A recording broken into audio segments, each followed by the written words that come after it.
Mis queridos hermanos, les saludo cariñosamente en este día y doy gracias a Dios por la oportunidad que me da de compartir en sus hogares este tiempo de reflexión en la palabra y de invitación también a la oración. Como día miércoles, tiempo de oración, que en este caso es necesario hacerlo en el hogar, quiero animarles a que podamos unirnos en un mismo espíritu y en un mismo sentir y buscar del Señor su dirección para lo que significa la reflexión de su palabra y también para ser conducidos en este tiempo que ha sido complejo para todos nosotros.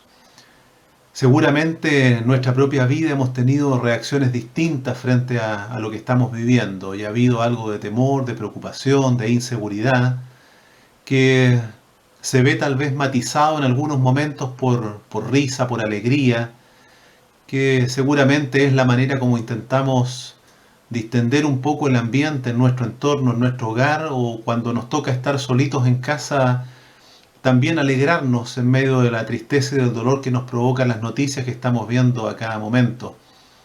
Seguramente a usted le ha pasado lo mismo, hemos visto alguna imagen en internet y nos ha causado risa y nos hemos reído mucho y luego hemos visto otras noticias similares y nos ha molestado que se trate de esa forma una situación tan sensible. Creo que eso tiene que ver con nuestros estados de ánimo en este tiempo que no son fáciles de manejar y donde necesitamos la ayuda del Señor y la dirección del Señor también. En este tiempo de estudio de la palabra, de reflexión, yo quisiera eh, invitarles a que con un corazón abierto cada uno de nosotros le digamos, Señor, que tu palabra pueda hablar a nuestra vida. Y usted se lo puede decir en su hogar y yo lo digo aquí desde mi casa. Señor, habla nuestra vida. Señor, toca nuestros corazones. Señor, desafíanos a más. Señor, permítenos aprender nuevas cosas, conocerte más, que nuestra relación contigo se haga más profunda. Si usted tiene su Biblia a mano, yo quisiera invitarle a que pueda buscar en el primer libro del Nuevo Testamento, Mateo, capítulo 1, y voy a dar lectura desde el versículo 18 en adelante, algunos de los versículos que ahí aparecen, que nos habla acerca del nacimiento de Jesús. Mateo capítulo 1, versículo 18. Y la palabra del Señor en esta versión, que es la Nueva Traducción Viviente, dice de la siguiente forma: Este es el relato de cómo nació Jesús el Mesías.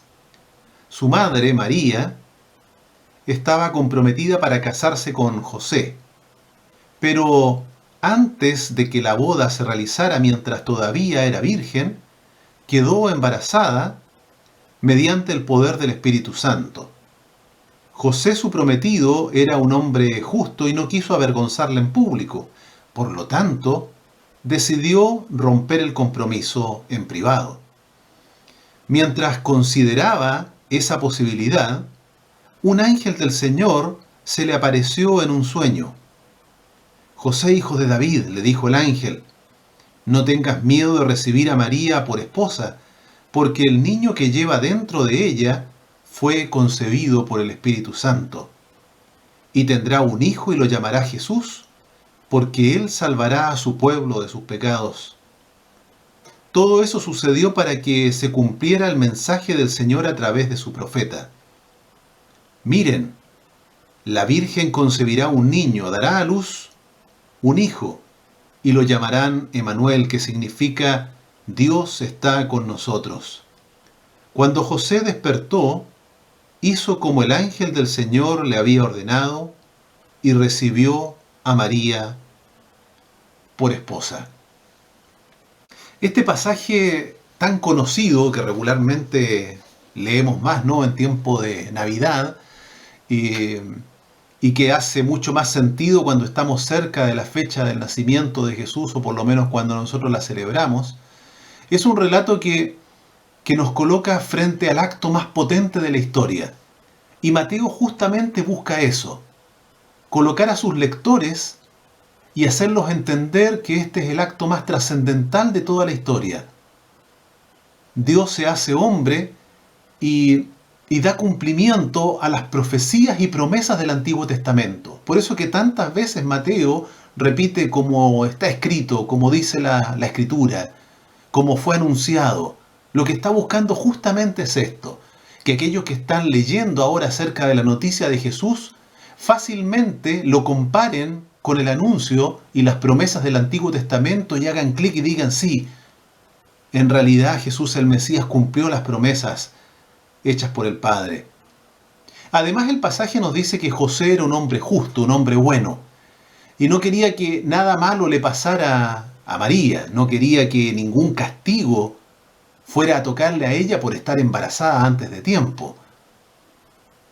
Pero cuando él está pensando en esta idea de dejarla en privado, sin contárselo a nadie, sobrenaturalmente Dios le muestra cuáles son los planes que él tiene, como un acto tan especial de parte de Dios, un acto sobrenatural donde un ángel le dice exactamente lo que Dios está pensando.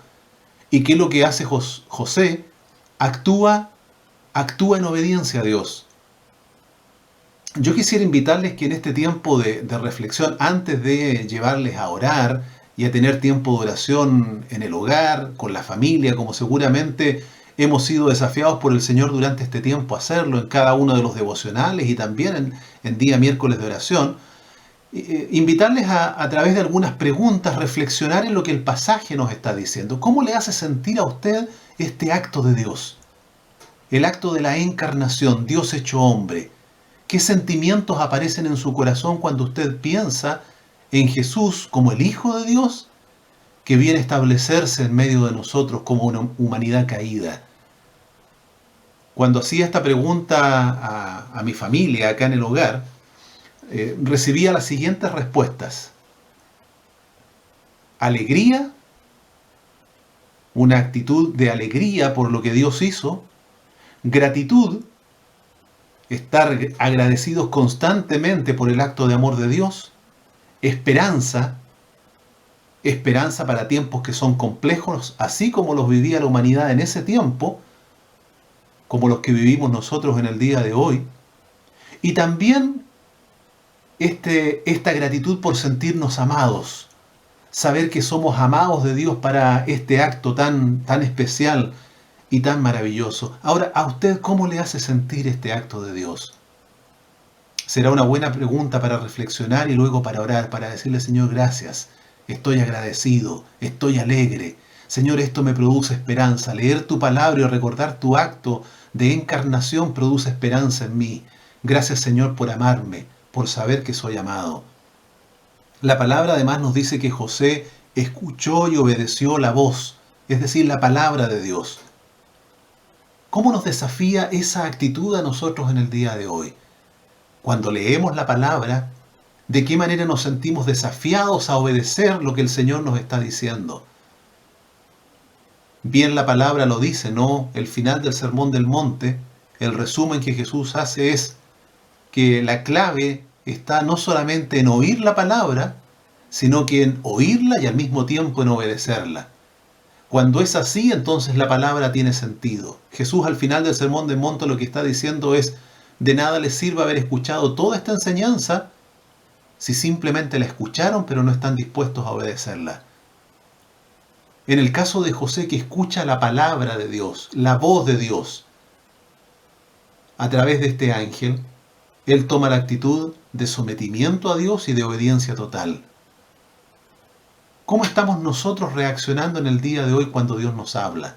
Y nos habla a través de su palabra, pero también nos habla a través de las circunstancias que estamos viviendo. ¿Cuál es mi actitud? ¿Estoy teniendo una actitud de obediencia al Señor? Jesús, ya lo hemos dicho, cambió la historia de la humanidad. Marca la historia, antes de Cristo y después de Cristo. Yo quisiera preguntar, ¿de qué manera Jesús ha cambiado su historia? ¿De qué manera la presencia de Jesús en su vida, en su familia, ha sido tan trascendental para que usted pueda decir: mi vida sin Cristo sería de esta otra manera? Si yo no hubiera nacido en un hogar cristiano, quizás esto y esto y esto hubiera sucedido en mí. Si Cristo no hubiera venido en mi encuentro, mi vida sería tan distinta. de qué maneras el Señor ha cambiado su historia en el día de hoy.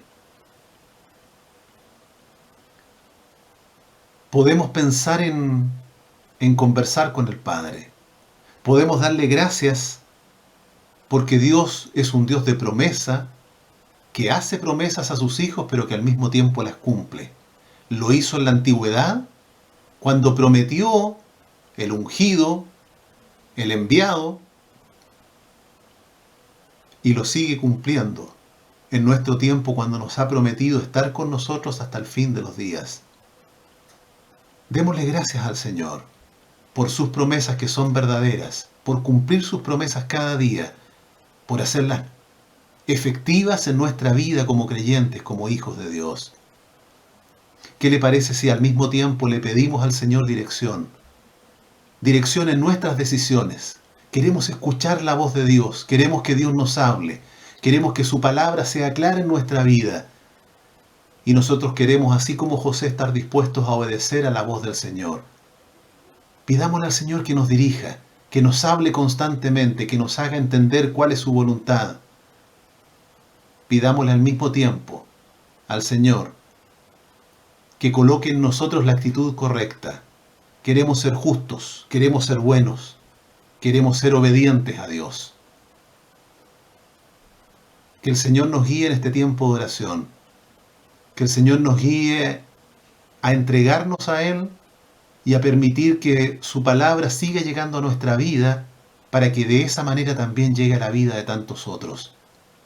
Hermanos, vivimos un tiempo que es complejo, pero también es una tremenda oportunidad para sembrar la palabra en la vida de tantos. Una palabra que tendrá resultados. Si nosotros sembramos, el Señor va a producir algo especial. Es tiempo de eso. Pareciera que hay corazones un poco más sensibles, más atentos, más dispuestos a escuchar la voz de Dios. Aprovechemos cada oportunidad que tenemos para que la voz del Señor sea escuchada y para que aparezcan más José, más personas dispuestas a escuchar la voz de Dios y ser obedientes a su mensaje. Que el Señor les sostenga, que el Señor les abrace, que el Señor les fortalezca en este tiempo especial. Que el Señor nos siga animando, que cuando vemos a nuestro lado que hay tanto dolor, que hay tanta angustia, que hay tanta desesperación, y cuando nos damos cuenta de que ese dolor parece que nos empieza a alcanzar, que nosotros seamos fieles para animar a otros y para permanecer también con la actitud correcta que el Señor demanda de nuestra vida. Un abrazo a la distancia, que el Señor les guarde y que sean testimonio para sus familias y también para aquellos que están a su lado y que tanto le necesitan. Que Dios les bendiga, mis hermanos.